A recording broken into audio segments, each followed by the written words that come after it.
Dari bilik mistik milik Kanjeng Ratu Kidul di kamar 308 SBH, perjalanan spiritual Yesi Dayak dilanjutkan ke Karang Pamulang. Ada sebuah pertapaan sakral yang sering disinggahi pemilik istana pantai selatan itu. Konon, Goa Ratu Karang Pamulang juga menjadi tempat para aulia bersilaturahmi, bertemu dalam pasamuan agung yang bahkan dihadiri tokoh-tokoh sepuh. Tapi benarkah di Goa Ratu Karang Pamulang terdapat air yang setara jam-jam di tanah suci?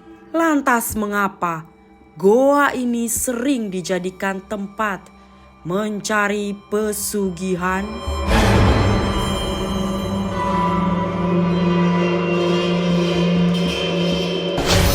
Selamat siang Sobat Tapat, kali ini saya Yesi Dayak masih berada di Sukabumi dan kali ini saya berada di Goa Ratu Karang Pamulang dan saya kali ini akan melakukan ekspedisi penelusuran ke dalam goa ini. Goa ini sering digunakan untuk melakukan berbagai macam ritual, berbagai macam keinginan dari masing-masing masyarakat atau orang-orang yang hendak meniatkan atau mengucapkan sesuatu niatnya pada Allah Subhanahu wa Ta'ala. Jadi di sini memang tempat untuk melakukan seperti meditasi, tempat untuk orang bersemedi, tempat orang untuk ritual. Beberapa tempat di dalam bisa nanti kita lihat adalah tempat khusus.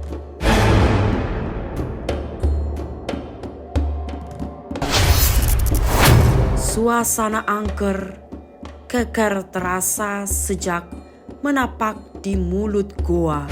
Deburan ombak laut kidul serasa menjaga kesakralan goa yang jadi tempat para aulia berkumpul. Di depan goa, sebelum masuk ke perut bumi, ada batu besar berselimut kain putih.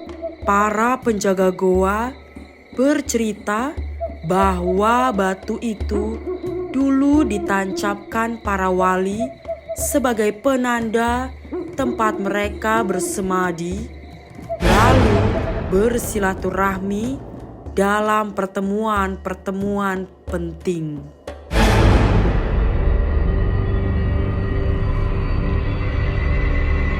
Terus kemudian ini adalah prasasti sebagai petilasan ya. Kalau ini batu, kalau bisa dilihat ini adalah batu yang diletakkan di sini adalah sebagai batu prasasti petilasan Goa Ratu Karang Pamulang. Sering sekali penampakan bahkan suara dari sosok Kanjeng Ratu di area ini ketika memberikan wangsit, berbagai macam pesan untuk semesta maupun pada negara ini seringkali beliau dapatkan di tempat ini.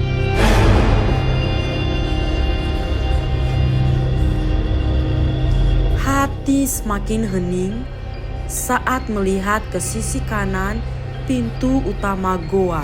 Ada kain hitam yang menjadi tirai sebuah lorong gelap.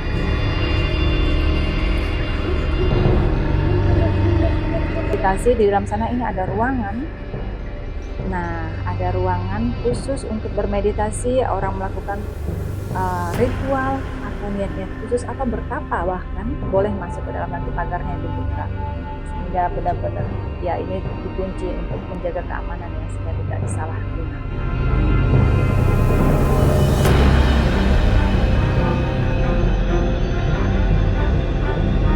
Menuju pintu utama goa, setelah berucap salam pembuka, Yesi Dayak mulai memasuki inti bumi. Kepekaan yang sudah terlatih lebih diasah. Hanya gelap yang dilihat, tapi banyak suara-suara gaib yang terdengar seperti orang bergumam. Di sebuah titik, Yesi bertemu dengan partir tan suci yang merupakan mata air kejayaan. Tempat para alis madi melakukan ritual sebelum atau saat ingin memangku jabatan.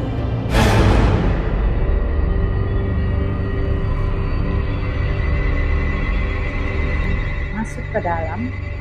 Baik Pak. Ya, kita akan menuruni anak tangga.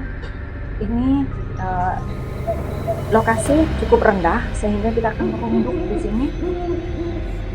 Aduh, kepala saya kejandot.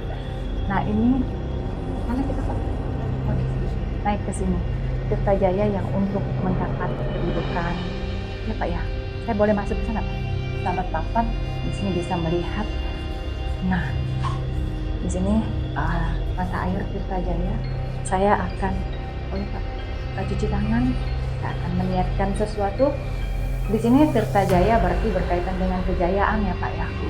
Kejayaan, kedudukan, atau pamor begitu ya. Jadi kalau pejabat atau sobat papat yang ingin meniatkan satu kedudukan jabatan, kalian boleh berdoa, memohon tetap kepada Allah ya, kepada Allah Subhanahu wa Ta'ala, kepada Sang Penguasa dengan menggunakan air, karena air juga adalah ciptaan dari Allah.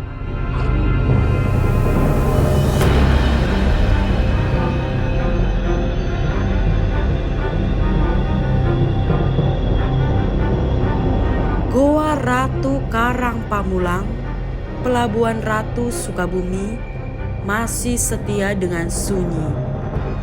Hanya ombak laut selatan yang seperti mengiringi doa-doa suci dan puji ilahi para ahli semedi. Ada 3 partirtan sakral di dalam goa. Setelah melewati mata air kejayaan, para peziarah akan mengarah ke partirtan kedua. Letaknya hanya selangkah dari mata air kejayaan. Partirtan kedua inilah yang sering disebut sendang pengasihan. Mata air yang dikhususkan bagi mereka yang ingin mendapat daya pemikat.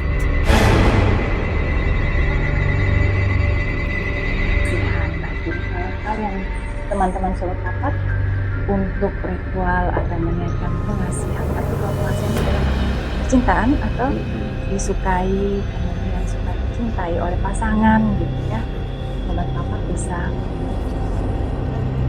bisa datang ke sini. Mata airnya ini cukup luas.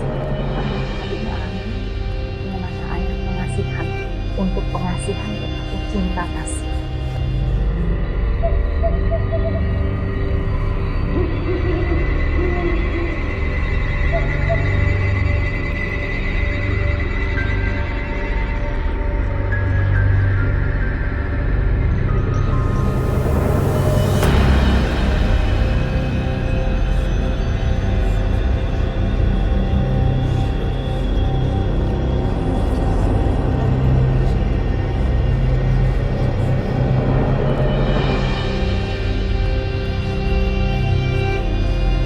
Ruang gelap yang berselimut asap mistis semakin menyayat hayat.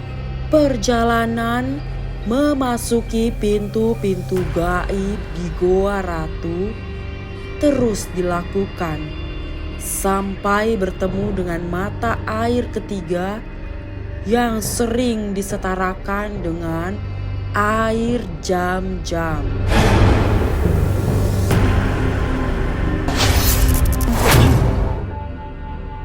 Ini mata air Zam-Zam.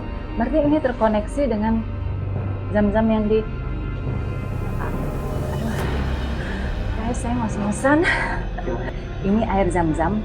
Kalau kita ketahui air Zam-Zam kita dapatnya di tanah Saudi Arabia. Ketika orang naik haji, hari ini saya mendapatkan di Goa Ratu Karang Pamulang, Sukabumi. Saya mendapatkan air Zam-Zam. Saya akan minumnya.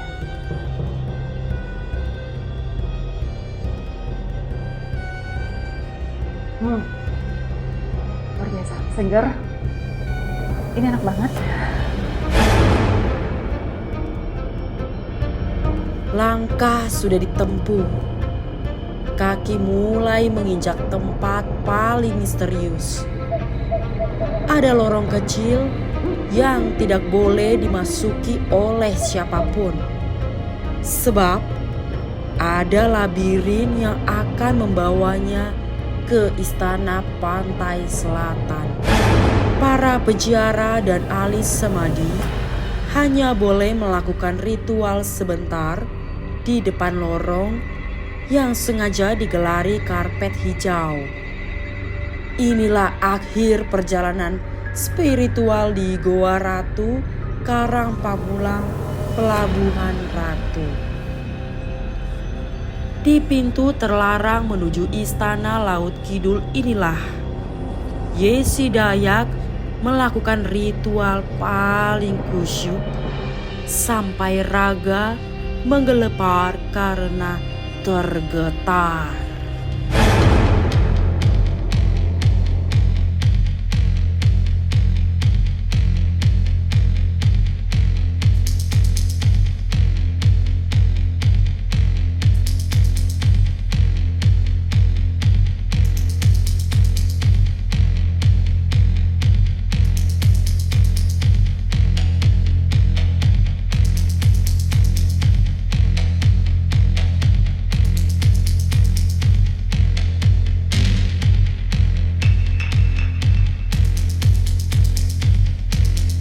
Pantai selatan Pelabuhan Ratu selalu menderu.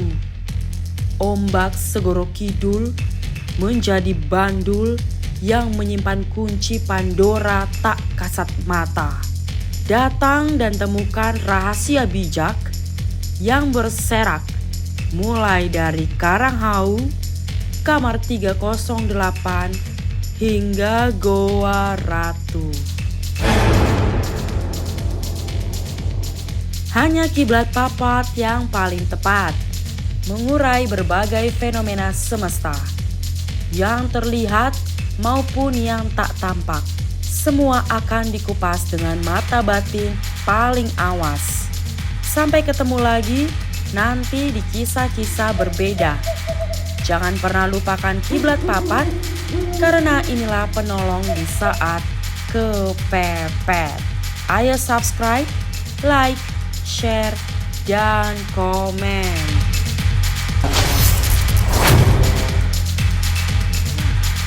Sahabat Tapat, terima kasih sudah menemani saya berkunjung ke Goa Ratu Karang Pamulang. Sampai bertemu kembali di Kiblat Papat yang akan datang dalam konten-konten yang lebih seru.